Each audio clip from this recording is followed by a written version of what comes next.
This is my backyard, and it's home to many creatures. You can find birds, mammals, insects, and if you zoom in, you'll even find microorganisms. But these creatures, they didn't come from nowhere. So, where are these creatures from?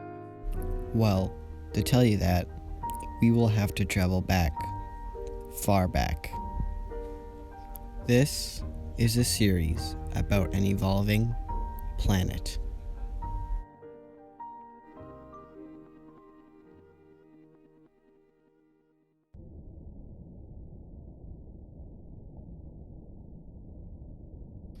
This is Earth, 4.5 billion years ago. It has recently just formed and is currently inhospitable and is constantly being bombarded by meteoroids.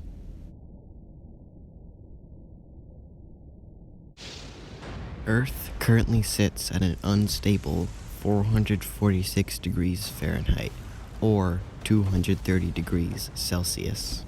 Due to not just the Earth recently forming, but also the galaxy, there is still a ton of dust and debris left from the formation. Due to this, Earth's gravitational pull is pulling in more objects than ever. Due to all this matter in the galaxy, lots of big collisions will arrive to Earth, and the biggest one will come in the form of an entirely different planet. This is Theia, a planet similar in size to Mars. It was also created around the time when our galaxy formed, and is now due to collide with Earth, which will create disastrous consequences.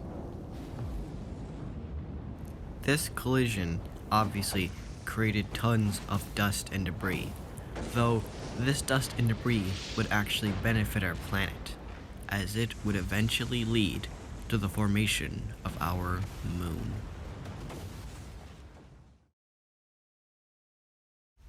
As we approach the end of the Hadean, the temperature on Earth is gradually decreasing, and so is the amount of CO2, though the Earth is definitely still very hot. But life on Earth is seeming more and more plausible. And now, on Earth, more than ever, there is water. But where did this water come from? Earth was just a pile of flaming rock. So how did water form? Well, one of the most likely answers is that it actually arrived from outer space, in comets. Of course, there still was water on Earth during the Hadean, but it's not the amount of water that we have today. This will change though as we enter the Archean, a period of time that started 4 billion years ago. The start of this eon is marked by the late heavy bombardment, a stretch of time where a large number of comets started hitting Earth. But notice how I said comets, not meteoroids, because comets are different from meteorites. Comets are made up of mostly ice, and of course in ice there's water. Due to all this ice hitting Earth now has a higher amount of water, so now oceans have started to form. Of course, comets weren't just the only thing hitting Earth. There were also asteroids, but those asteroids didn't deter Earth from becoming more and more like it is today. And as more and more water was arriving on Earth, so did the first continents. And as the continents started to form, another event happened.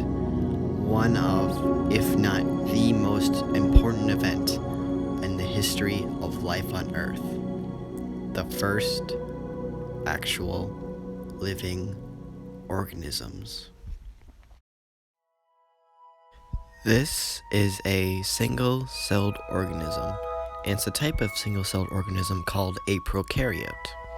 A prokaryote is made up of basically three things: the nucleoid, the cell wall, and the flagellum. This organism eats, reproduces, and dies. This is life. But where did this organism come from? It couldn't have just spawned out of nowhere. I mean, it might have, but that's a story for a different time. How did this single-celled organism come to be on planet Earth? To find the answer to this, we need to figure out how modern cells copy and store information. Modern-day cells store information by DNA and use RNA to copy that information. They then dock into something called ribosomes, where then tRNA, a variation of RNA, copy the information from the RNA and form bonds of protein. Though there then creates a problem about how the first life formed. DNA needs protein to make more DNA, but protein needs DNA to store the information to make more protein. So, which came first? We can solve this issue by looking at the genetic cousin of DNA, RNA. Not only can RNA store information, but they can also bend themselves into different shapes like proteins. They can also copy themselves. This opens up another question though. Where did RNA come from? Well, the answer lies in hydrothermal vents. You see, hydrothermal vents create streams of hydrogen ions, which could have helped with molding the first single-celled organisms. There are types of molecules that tend to form bonds together, and when these bonds of molecules interacted with the hydrothermal vents, it could have been the blueprint for RNA, and from these RNA-like structures evolved DNA, which is much better at storing information than RNA. And from the DNA evolved some sort of closed system, and from that closed system evolved our very first single-celled organism. Now, I'm going to admit, out of all the subjects I will tackle in the Evolving Planet series, this one, about how life first came to be, this is the one that I am the least familiar with. So I may have gotten things wrong, so if you still have any questions, try looking up some of this information on your own so you can understand some of it better. Before we move on, I think we should also define what is evolution. I mean, it is basically the name of my entire series. So here is a quick breakdown of evolution. So let's take this environment where only trees exist. And we have a population of brachiosauruses. So the brachiosauruses that have the trait of a super long neck will be able to get the nutrients from the trees and live. But the brachiosauruses with smaller necks that won't be able to get the trees will die. And the trait of long neckness will be passed down to a new generation, and the trait will stay. So in simple terms, evolution is the general changing of organisms throughout time, and evolution can basically only be affected by their environment. So the environment can mean many things. It could include like the creatures that live in an environment, the weather, and like what kind of plants are in the environment. And the traits that benefit creatures and makes them live, they will pass down to other generations. But you might also be thinking, traits don't just come out of nowhere. Where do traits come from? Well, new traits can come from organisms in the form of mutations. So let's say this guy and this guy, they get lovey-dovey and they make a kid. There's like a very, very small chance that the kid may get a mutation that will affect them somehow. Some mutations don't have any effect. Some mutations like make it so the organism is like less likely to survive, but sometimes this mutation can make them more likely to survive. So let's say these two guys, they have a kid and he looks like this. These two parents are gray. He is green. How is this going to affect him? Well, maybe he lives in a green environment, so he's going to be able to survive from predators better, or maybe mates will like the color green better, and then that trait will then be passed down to other generations, you know? And I'm pretty sure those who have a loose definition of evolution and didn't know exactly what it was will probably understand this demonstration with some dinosaur toys pretty well. So that's basically evolution for you. After our little first single-celled organism came to be around 4 to 3.5 billion years ago, life is already starting to diversify. One of the very first landmasses we know of on planet Earth is a place called Valbera. Today, Valbera consists of rocks from mostly South Africa and Australia, and we can't exactly know what this continent looked like, but we definitely know it existed. Off the coasts of Valbera, though, would lie one of the most important creatures on Earth to date. That would be cyanobacteria. Cyanobacteria are little microbes that, unlike our first little microbe we talked about that gets its energy from molecules, this guy gets its energy from the sun in a process called photosynthesis. Photosynthesis is basically a chemical reaction in which when cells absorb sunlight, they mix it with CO2 to create energy. This revolutionary way of getting energy allowed cyanobacteria to spread and diversify across Valbera, going into its waterways and coasts. These formations of microbial ecosystems would result in formations called stromatolites, which still exist today and basically conform of microorganisms living on top of them. As we approach around 3.2 billion years ago, we start to see the effects of cyanobacteria even more. As I told you before, in the process of photosynthesis, one of the byproducts of it is oxygen. And with the cyanobacteria constantly taking in CO2 and releasing oxygen, Earth's temperature has gradually been decreasing. This would then lead to glaciers forming at the poles by 2.9 billion years ago. As we approach the end of the Archean Eon, around 2.5 billion years ago, we are already about halfway through Earth's history. And as we approach the Proterozoic Eon, the events that will happen there will change the course of life forever.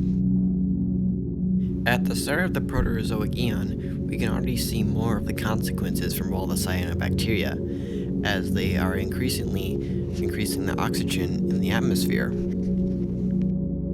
For us, an increase in oxygen would be a good thing, but at this time, there weren't really any organisms that could really absorb the oxygen, and the only thing that could was the iron in the oceans. Of course, when iron comes into contact with oxygen, it starts to rust, and this rusting caused the ocean to turn red. But after most of the iron in the ocean absorbed the oxygen just kept building up around Earth. And from this point on, there'd be more oxygen than ever before. And although not wiping out the cyanobacteria, it hit them very hard, and this led to Earth's technical first mass extinction, called the Great Oxidation Event. This event started 2.4 billion years ago and ended 2.1 billion years ago. Like during the end of the Archean, where the increase in oxygen caused glaciers to form at the poles, this even greater increase in oxygen caused Earth to freeze all over, which was called the Huronian glaciation. Also around this time would reveal the first eukaryotes. But what are eukaryotes and how did they evolve? The main difference between prokaryotes and eukaryotes is that eukaryotes have something called organelles. Organelles are basically small little organs that you can find inside eukaryotic cells, which perform certain functions. There's a theory that a large prokaryote absorbed a small prokaryote. This would end up benefiting both organisms, though, as the large prokaryote would protect the small one, and the small one would give the large prokaryote resources. Eventually, over time, The small prokaryote would transform into a mitochondria. It's then thought that the large prokaryote ingested a cyanobacteria, and this cyanobacteria over time would become a chloroplast. And then, from this basal eukaryote would lead to the evolution of other eukaryotic organisms like algae and protists. After around 1.8 billion years ago, the oxygen levels on Earth would gradually start to decrease again. This would then lead to the end of the Huronian glaciation. Though coming off from the Great Oxidation Event, the world was left pretty nutrient poor with low oxygen levels. These low oxygen levels would then lead to the takeover of cyanobacteria again. And from that was a period that started 1.8 billion years ago and ended 800 million years ago, and it was called The Boring Billion. And this time period is what it sounds like. Oxygen levels were low, the world was left nutrient poor, tectonic activity was stable, and so was the climate. And evolution was pretty slow for the billion years. But evolution would happen nonetheless, because due to the evolutionary pressures from the cyanobacteria around the world, the eukaryotes had to adapt. This led to the eukaryotes spreading into three main groups. One group would use sunlight to produce energy through photosynthesis. These would eventually evolve into plants. Other organisms would break down dead organisms to get nutrients from them. These would eventually become the decomposers. And finally, another group of eukaryotes evolved to specifically eat other organisms and use their nutrients. These eukaryotes would eventually evolve into animals. Also during the Boring Billion was the evolution of sexual reproduction in eukaryotic organisms. But let's really ask ourselves something. What is sex? Well, to figure out what sexual reproduction is, we need to figure out what asexual reproduction is. So, basically how it works is that let's take an organism like this tree. This tree's organism, due to it using, asexual reproduction, would create an organism that will be exactly the same because it uses its own genetic information. But let's take these two organisms that actually do sexual reproduction. Sexual reproduction requires these two mates to exchange genetic information to create a child. And the child looks like this. You see, the child may be part of the same species, so it looks similar to the parents, but it has completely different genetic information, as it takes half of the father's genetic information and half of the mother's. So that's basically asexual reproduction and sexual reproduction. But what is the evolutionary benefit of sexual reproduction? Why did organisms evolve to have sex? Well, with asexual reproduction, the only way to really have a variation of the genes is for this organism to have a mutation, which is really rare. So it's possible that when this guy creates like a copy of himself, it could look like this, which makes evolution a lot slower. But if we take two organisms with different genetic information, it creates a lot more variety, which sort of speeds up evolution and adaptability. So that's basically the basics of sex and how it evolved. After the Boring Billion ended, around 800 million years ago, marks the next greatest step in the evolution of life on Earth, as 760 million years ago marks the first ever multicellular organism. And this organism was a sponge. This creature was called Otavia, and although it was simple, as it basically is the simplest you can get as an animal, sponges eat microorganisms and use those organisms' energy to live, which technically makes it an animal. But this sponge is just the first of many other animals to come. Unfortunately, also after the boring billion, cyanobacteria started increasing in oxygen production. This, paired with an increase in volcanic activity, resulted in 2 snowball Earths, both at different occasions. Following the glaciations, though, the cyanobacteria would fall from their place as rulers of Earth, as the eukaryotes were ready to truly diversify. We are now in the Ediacaran period, a time period that started 635 million years ago and ended 541 million years ago. This is the first specific period we will cover in Evolving Planet, as we've been covering only eons so far. And here in the Ediacaran contains one of the first complex ecosystems.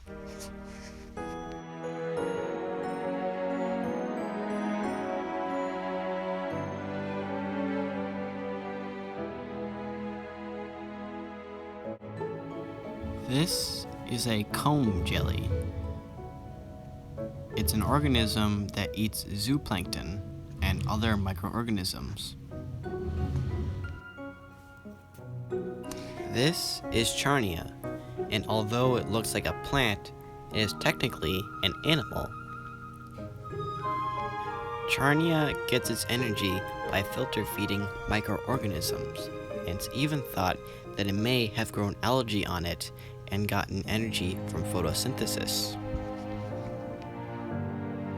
These are just a few of the many organisms from the Ediacaran biota, which is an ecosystem that is mostly comprised of soft-bodied organisms.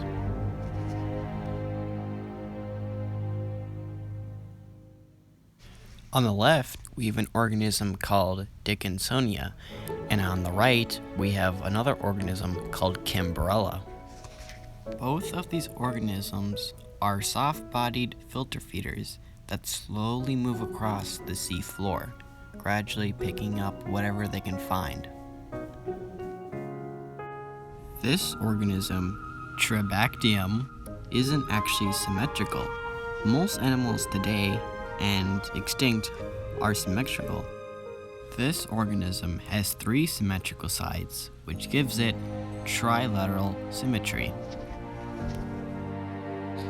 Another odd organism, Inaria, resembles less of an animal and more of a garlic. This organism is called Spergina. It's soft-bodied and it resembles a worm. This organism is thought to seek out and hunt other organisms. Spergina may have been one of the first active predators in history. Instead of just hunting down microorganisms, it could have hunted down other larger animals. Despite a lot of the organisms in the Ediacaran being soft-bodied and filter feeders, it still represents a period in time when the first animals were able to make complex ecosystems. We are now approaching the end of the Proterozoic Eon and approaching the dawn of the Phanerozoic Eon. From now on, Evolving Planet will cover the events of the Phanerozoic. This episode has just been the stepping stones for what is to come, as from now on, nothing will be the same.